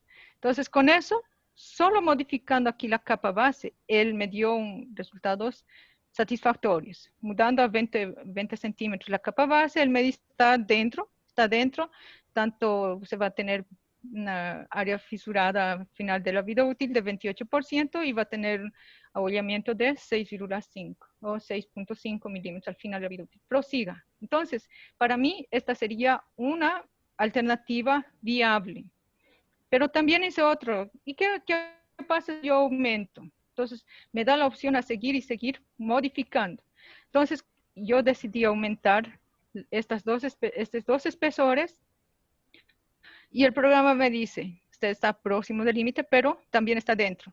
Y aún él optimiza lo que es el espesor de la capa de revestimiento. Entonces, este programa me permite hacer una y mil maravillas con el espesor de las capas. Ahí ya depende de los criterios del proyectista. Bueno, tenemos la situación inicial, en resumen, la situación inicial con los resultados del cálculo del método mecanístico y los errores que encontró el programa. Entonces, y las dos variaciones. Vean aquí. Al lado izquierdo tengo la primera propuesta en que me dice, sí, usted está dentro, área fisurada, usted va a tener menos a 30 y menos a 13. Perfecto. Tanto alternativa A cuanto alternativa B están dentro. Entonces, ¿qué hice luego? Opté por la subrasante mejorada con suelo fibra. Entonces, ya no es más la subrasante del suelo puro. Ahora estoy colocando mi suelo mejorado con plumas de pollo en ambas alternativas. Ese suelo ya tiene un módulo de resiliencia mayor. Entonces, con eso, ¿qué me dice el programa? Si usted quiere esas mismas espesores, el área fisurada va a ser menor. Obviamente, el abollamiento va a ser un poquito mayor. ¿Por qué? Por causa de la fibra. Sí, pero estamos aún dentro. Un detalle, él optimizó el espesor de la capa de revestimiento y me dice, usted va a tener menos área, en consecuencia usted puede tener menos espesor de pavimento. ¿Por qué? Porque yo mejoré la subrasante en ambos casos, ¿cierto? Entonces, mejorando esa subrasante aquí, dándole materiales de mayor resistencia, ya obviamente, ¿qué se espera que acontezca, que pase arriba? En la parte superior, yo puedo tener una optimización de resultados. Ahora me fui al otro extremo. Cuando tengo una temperatura, un incremento de temperatura de la capa de revestimiento. ¿Qué acontece a 45 grados? Ella cae más del 50%, como les había comentado. Aquí, ni pensar, la situación con suelo puro, el área casi 100% de la carretera, si seguimos con ese módulo aquí, con esas temperaturas elevadas, ella tiende a tener el 100% de las áreas fisuradas para ambas situaciones. Quiero optimizar y ella me dice, no, usted está pasando los 15 centímetros máximos de espesor de aquí, es de capa de revestimiento que usted quería. Es capa de revestimiento aquí, por favor. Entonces, él me dice eso. Entonces, es importante ver esos valores del módulo dinámico de la capa de revestimiento para condiciones, para lugares en que tenemos climas extremos, tenemos climas muy cálidos. ¿Sí? Bueno, y para terminar, recordemos que es importante el conocimiento de los materiales, de la geotecnia, aplicar a carreteras y todas las decisiones que vayamos a tomar allá en lo que es la fundación, ellos implican un costo en la vida útil del pavimento. Y bueno, esa sería mi presentación. Estamos atentos, ingeniero. Muchísimas gracias, excelente presentación. Y estudios importantes que pueden desarrollarse en nuestro medio, beneficiando por tener suelos parecidos lateríticos, ¿no? Esto nos puede ayudar en un futuro para disminuir costos. No sé si alguien quisiese hacer alguna consulta, puede hacerlo por el chat interno del Zoom, o también podría hacerlo activando su micrófono para hacerlo directamente. Higuera, wow, ¿me copia? Sí, me copio. Me gustaría tener un criterio de usted por si acaso, como está ocupando más de pollo en este caso, la rama principal. En nuestro medio, usted sabe, también últimamente con estos desechos ambientales, en realidad se vuelve a reciclar, se tendría que reciclar, y yo creo que tendría un buen resultado hacer los análisis con el plástico, reciclar las botellas para hacer tipo polímero, ¿no? Microfibra. Entonces esto mejoraría tanto, y ya sea tanto en la parte podría ser en la parte del mismo concreto asfáltico, o en su caso en la subrasante, o no tanto en la subrasante, sino en la subbase. Sí, existen muchas investigaciones utilizando el material que usted me dice, las botellas PET, tanto en forma de fibras cuanto pulverizadas. Existen muchas investigaciones y con resultados muy satisfactorios, que sí sería interesante aplicar allá en nuestras zonas tropicales, justamente por el problema que tenemos allá, la carencia de material de calidad. Sí daría buenos resultados, porque aquí sí da buenos resultados. Existen, como les digo, investigaciones. En lo que diferencia lo que es a mi investigación, ¿por qué se optó ella? Porque se tenía pensado no gastar, no generar costos. Utilizando la pluma en forma natural, intentamos optar esa forma. ¿Para qué? Para tener carreteras de bajo costo. Pero la alternativa que usted me cita ahora, sí existe y es posible, y sería interesante inclusive hacer investigaciones allá en Beni, Pando, y recalco más una vez, sería importante contar con un equipo de clasificación, con un equipo que sea apto para este tipo de suelos, poder aplicar esa metodología tal vez, o algunas otras, tal vez adaptarlas a los suelos tropicales, porque realmente es un ámbito, es una área muy poco conocida y pocos saben la calidad de esos suelos. Y aquí en el Brasil los suelos lateríticos ya es normado, es posible construir capas base mejoradas con suelos lateríticos. Existe eso y es posible y debería ser implantado en nuestro país también. Bueno, yo creo que eso es una tarea, pues, para los técnicos, ya sea la administradora boliviana de carreteras, creo que tienen los llamados, si no la sociedad de ingenieros o alguna entidad que se tenga que crear para normar esta situación, porque todos copian, es un copy-paste de las normas americanas, exigen, en los proyectos exigen, por decirle, no, arena de cierto lugar, para los ensayos, y en cambio no, pues en la zona no existe eso, pues, ¿no? Entonces tenemos que adecuar los materiales a nuestra zona, tal como han hecho en el Brasil, que he visto que los suelos lateríticos, pues pavimentos que tienen en su suelo, he visto carreteras que hacen con suelos lateríticos y les dan un buen resultado.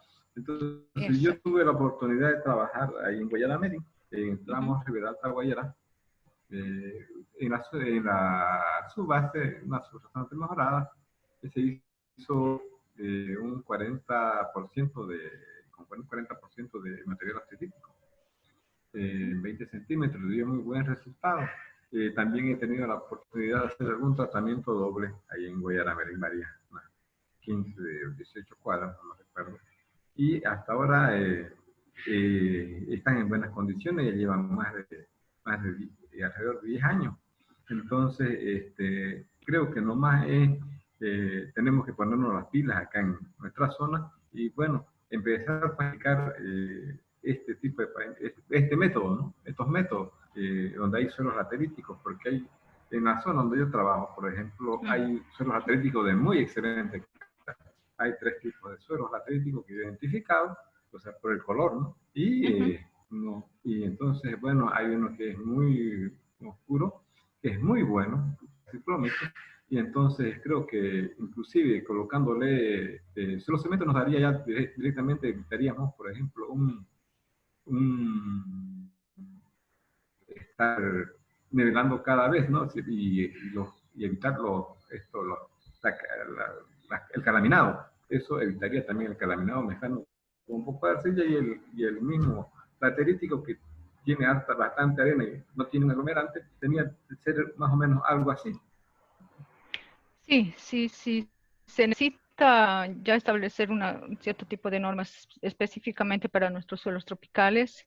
Si hay alguien de la ABC ahí dentro del grupo, sería interesante hacer un programa. Yo estoy dispuesta a colaborar. Me encanta esa parte de suelos.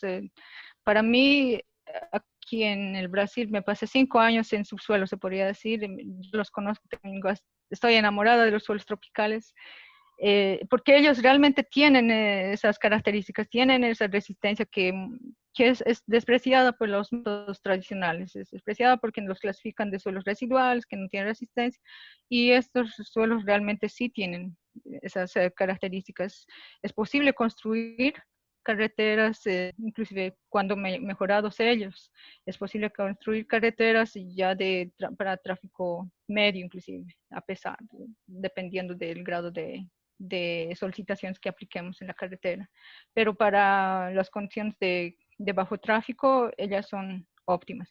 El único cuidado que sí se debería dar y que fue demostrado en mi investigación es el tema de los ataques químicos, ya que estos suelos fueron formados justamente mediante procesos químicos y tal vez no se ve mucho ni aquí ni en el Brasil porque es algo que fue algo innovador en mi proyecto. Estos suelos sí son susceptibles a ataques químicos extremos. Entonces yo, por ejemplo, los medio alcalino, yo los sometía a medios alcalinos fuertes, a un pH de 12, por ejemplo, y ellos caen. La resistencia cae y cae más del 50%. Entonces son detalles así que solo se determinan analizando, haciendo ensayos, y justamente esa sería mi recomendación tal vez a los de la CIB, a los de la universidad si están aquí en el grupo, de poder podemos organizar un grupo ya de investigación en esa área, de montar un laboratorio, porque aquí en esas áreas del país sí se necesita y tenemos el potencial para hacer eso. Y tenemos hasta la ciudad, porque yo también viví allá, entonces tenemos esa sensibilidad de ver los suelos que tienen esas características. Y como le digo, si hay alguna opción, alguna ayuda, estoy yo aquí, que a disposición están mis contactos, si hay esa posibilidad de ayudar, con mucho gusto estaremos auxiliando. Muchísimas gracias, ingeniera. Vamos a estar para ello. Hay unas consultas. Nuestro amigo Alex Gómez nos dice, Inge, ¿podría comentar sobre las curvas características de retención de agua SWRC? ¿Con qué método se hizo y qué influencia tendría el suelo frente al proceso de secado y humedecimiento? Bueno, yo primero, dentro de la curva característica, nos tenemos una succión total. Esa succión total está compuesta por dos succiones, ¿verdad? La matricial y la osmótica. Entonces, de esas dos, la que tiene predominancia, pero la que actúa más, la que es más importante, se podría decir, es la matricial. Entonces, yo utilicé el método del papel filtro para cálculo de esa característica, de esa succión, para hacer mi curva de característica de succión. Entonces, sabemos que ese método no es tan exacto porque depende de la pericia del laboratorista. Entonces, el laboratorista tiene que tener el máximo de cuidado para tener la máxima representación de lo que es la succión en las curvas en esas curvas. Entonces, depende de él. Ahora, ¿qué más era la respuesta? Estoy viendo aquí.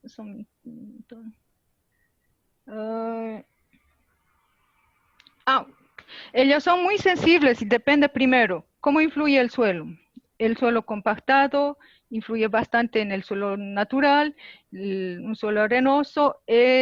Cada tipo de suelo, en cada estado de suelo se tiene una curva característica que representa a ese tipo de suelo. Por ejemplo, un suelo arcilloso. Entonces, pero tengo que saber si es un suelo preadensado, si era un suelo normalmente adensado. Tengo que saber qué tipo de arcilla, inclusive necesito saber a qué profundidad fue colectada esa arcilla. Entonces, necesito hasta saber las características químicas de esa arcilla, porque todos esos factores influyen en la determinación de las curvas características, Alex. Y para las plumas utilicé el método del W4, WP, aquel que determina la succión total, que es más apta para lo que es la pluma. Como ella teóricamente no debería tener succión, entonces con ese método me fue posible determinar esa succión total. Entonces, No sé si respondí. Y también está el proceso de secado. Sí, el proceso de secado y humedecimiento también influye de gran forma en ese tipo de suelos, Alex. Entonces, yo estoy trabajando con la situación natural del suelo. Si yo voy a secar, podría influir. Recordamos ahora sabemos que ese tipo de suelos lateríticos, suelos tropicales, tienen dos estados. Tenemos aquí la situación de los macroporos y tenemos los microporos. Entonces, si yo voy a llevar a secar ese mi material, podría entrar a la condición de los microporos y los resultados que yo podría tener optando por el proceso de secado no serían los que realmente yo estaría esperando con un suelo natural. Yo trabajé con un suelo natural, en estado natural. Yo creo que respondí. Gracias, ingeniero. Para el que desee puede hacerle la consulta por Zoom, por el chat interno o también activando su micrófono. Tenemos aquí otra consulta de nuestro amigo Jesús Torres. Con respecto a cambios de temperaturas bruscas, ¿qué cambios se debería considerar?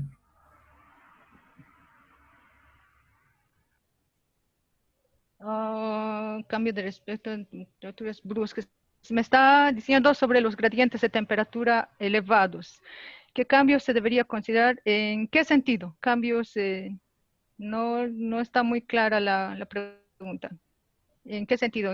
¿Sobre qué material me estaba diciendo? ¿Proceso constructivo, de ensayo? No sé, Jesús Torres, si podría habilitar tal vez el audio.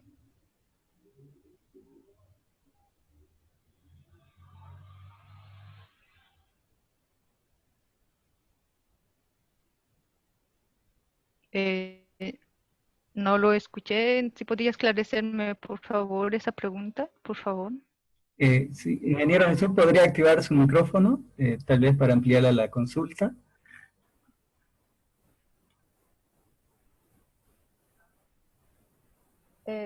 No entendí, ingeniero. Si no, creo que no hay ampliación de la consulta, ingeniero. Sí, porque está un poco genérico, no lo Mientras, entendí. mientras podríamos irnos a otra consulta que nos hace el Sí, René sí, sí. Silvestre. Buenas tardes, mi consulta sería ¿cuál es la incidencia en el costo, ya que se trata de un suelo susceptible a ataques químicos? ¿No se trataría de un costo mayor por realizarse este tratamiento? Ahí depende mucho de otros factores. Por ejemplo, ¿qué va a costar más? ¿Hacer el tratamiento para ese suelo, la protección de ese suelo in situ o transportar material, la distancia tenemos otros factores como la distancia de transporte, tenemos otros materiales alternativos. Entonces, tenemos que analizar cada caso independiente. Ahí ya entra una ingeniería de costos para cada situación. Cada realidad es diferente una de la otra. Entonces, yo no puedo decir aquí colócale y si va a funcionar, no, porque cada realidad es diferente, René. Debemos ver todo el material, todas las herramientas, todo lo que tenemos a disposición y hacer un balance de costos en cada caso. Entonces, esa sería la respuesta. Eh, Ahí en la parte inferior izquierda pueden copiar si desean el correo de la ingeniera Janet, su teléfono, ¿no? Su dirección, su página, si es que desean hacerle en algún momento alguna consulta.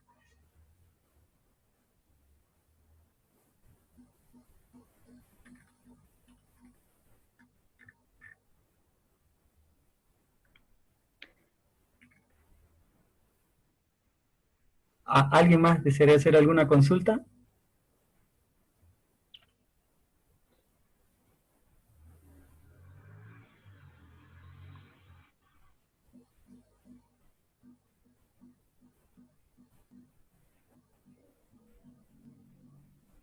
Parece que no las hay, ingeniera. ¿No? ¿No? Ok, antes de nada me gustaría agradecer la presencia de algunas personas del DENIT que están aquí presentes, que me mandaron una felicitación por ahí. Muchas gracias por prestigiar mi presentación. Y un agradecimiento especial a quien hizo posible esta presentación, Jimena Burgos, es una compañera de la universidad. ya hizo posible el contacto con la del Beni. Entonces, muchas gracias a ella, muchas gracias, ingeniero, y si no tiene más preguntas. Si no, hay buenas, muy bien, dice sí, gracias, hay muchos elogios a su persona, y de esa forma también nosotros como Sociedad de Ingenieros de Bolivia queremos agradecerle por la excelente presentación que ha tenido, felicitarla, ¿no? Nuevamente agradecerle infinitamente por el tiempo que ha tenido para compartir con nosotros sus investigaciones y que sabremos aprovecharlos en un futuro, ¿no? Agradecemos infinitamente por todo lo que nos ha podido brindar hoy y en un futuro no muy lejano que también pueda colaborarnos como lo mencionó. Muchísimas gracias también a todos nuestros participantes por estar el día de hoy. Mañana habrá un nuevo ciclo de seminarios importantes y complementarios, tal vez, con la utilización de geosintéticos en la ingeniería geotécnica, ¿no? Con la doctora en ciencia, ingeniera Ivonne Gutiérrez Góngora. Y nuevamente, ingeniera, agradecerle por toda la predisponibilidad que ha tenido para con nosotros, ¿no? Agradecerle de parte de la Sociedad de Ingenieros del Beni, mi persona, Juan Mario Poveda Vide, presidente de la Beni. Si quisiese agregar algo más, ingeniero. Bueno, en esta presentación tocamos varios puntos de forma muy superficial, y si hay necesidad de otras presentaciones, tal vez estoy de brazos abiertos y estoy preparada, estoy dispuesta a compartir con ustedes lo que es aprofundar un poquito más sobre las metodologías, el desarrollo de aquellos métodos mecanísticos, todo lo que respecta a los puntos que de alguna forma quise ver aquí dentro, cómo cómo entré en esos temas para llegar a lo que es mi investigación. Entonces, no, estamos a disposición, ahí están mis contactos, y para quien quiera aprender un poquito más, tal vez, y serían esas mis palabras, y muchas gracias. Yo me siento muy honrada, tal vez muy agradecida por la invitación y la oportunidad que se nos ha dado. Muchas gracias. Muchísimas gracias, ingeniera. Comentarles a todos, se ha enviado la dirección del canal YouTube, en el que pueden bajar este video, esta gran presentación que ha tenido la doctora, y todos aquellos seminarios que se ha tenido en este ciclo. Entonces, agradecemos nuevamente, Inge, por esta gran presentación, ¿no? Agradecerle a la doctora en ciencia, ingeniera Rosemary Janet Yanque Ayala. Entonces, hasta una nueva oportunidad, pues esperamos el día de mañana. Muchísimas gracias. Muchas gracias.